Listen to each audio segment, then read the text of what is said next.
I came across some information that's kind of has me worried. You see, China's Tencent is investing in Kadokawa, and yeah, so China's getting their hands more and more and more into the Japanese market, and unfortunately, Japan does need the help because of the lack of workers in Japan. But there's more to it. So let's go, guys. Let's get into it.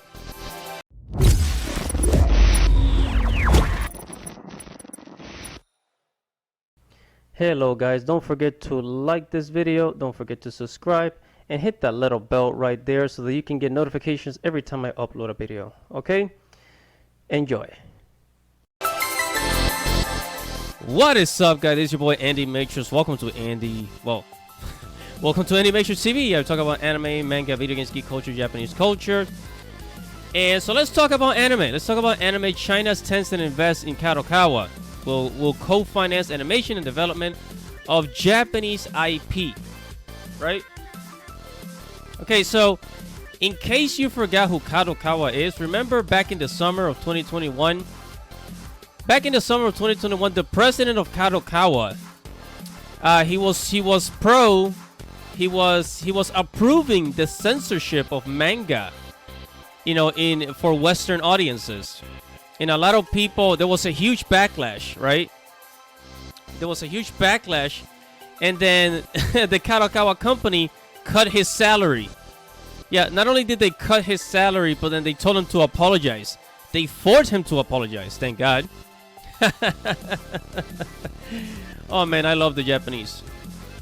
So now, so Tencent is investing into Kadokawa, right? In their animation, so Kadokawa can make more animation, more anime, right? It says China's Tencent Holding has said it will acquire 6% stake in Japan's Kadokawa, striking partnership between two media giants that reflect the shifting balance of power between the two countries and industries.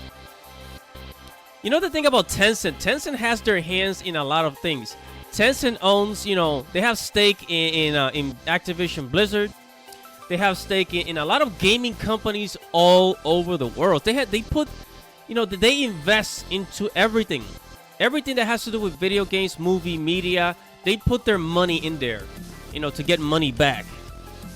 So they're really in the game of just long-term, money making, right?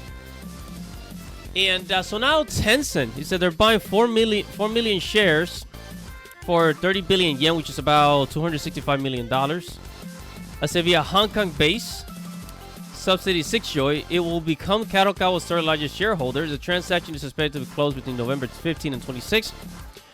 But look, yeah, they have to go to the Hong Kong base because, homeland China, communist China, they don't want, they have a lot of very strict rules, so they have to get out of China and do it through Hong Kong that has more freedom and liberty to make this.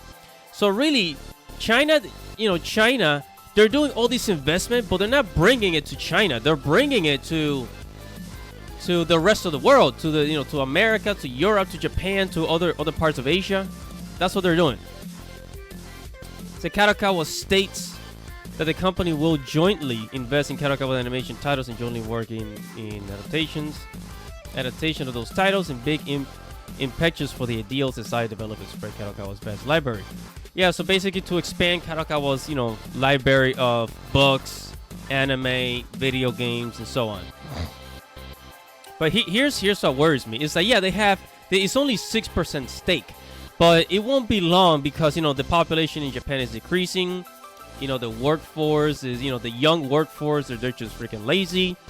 And nobody wants to do hard labor anymore. Everybody just wants to be an Instagram model, a YouTube star. Hey, I mean, look at me. I'm on YouTube. TikTok person, a TikTok influencer, So, it's only a matter of time before China just dips their hand deeper and deeper and deeper into Japan. And unless Japan continues to resist with their conservative ways, because Japan, they always do things, on their terms. So we'll see. We'll see what happens. But yeah. So and then in Nikkei Asia, which is an Asian news outlet, you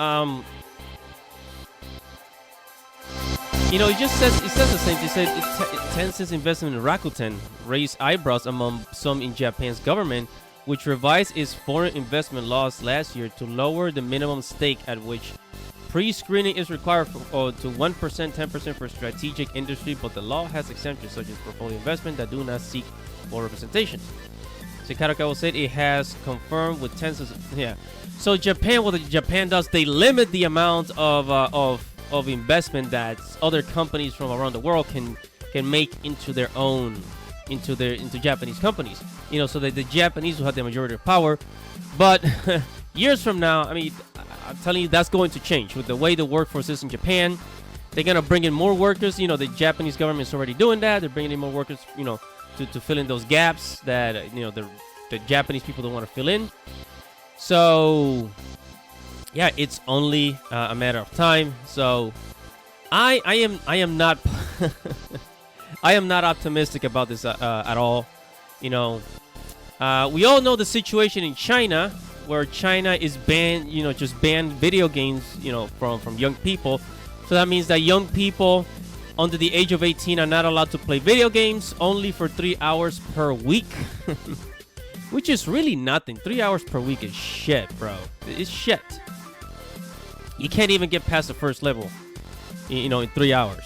So it's gonna take them like a couple of months to finish a game. So yeah, so I mean, it's no wonder that, you know, Chinese companies like Tencent are, you know, just going more and more and more outside of China, you know, to make money, because the Chinese government is just so tyrannical and so, you know, and it just has so much restrictions on people that, you know, companies like Kadokawa, they can't operate the way that they want to. So they have to come over here to America and in Japan and other countries to make money, because their own government is just, I'm just gonna go ahead and say it, they suck, right? So Tencent dipping their fingers into Japan, more and more and more. We're gonna see more of this, and I'm apprehensive. And I mean, but you know, the Chinese spreading throughout the world is just, you know, this has been happening for the past 30 years, you know, maybe for the past 40 years, you know. Chinese people and Chinese companies have just been spreading because of the situation up in China, you know, and it's unavoidable. You hear it in politics all the time. And now the reason why I decide to talk about China all the time, because they're dipping their fingers into video games and anime, especially anime. The Chinese make their own anime, but it kinda sucks. Chinese anime sucks. Their stories suck. They're not as good as Western and Japanese stories, you know, because there's just so much restrictions and so much, you know,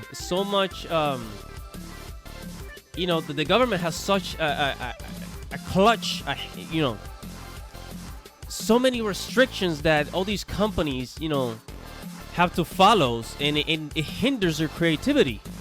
So this is what they have to do. But hey, you know, there's some hope. You know, there's bad people, there's good people. Hopefully these Chinese investors are the good ones.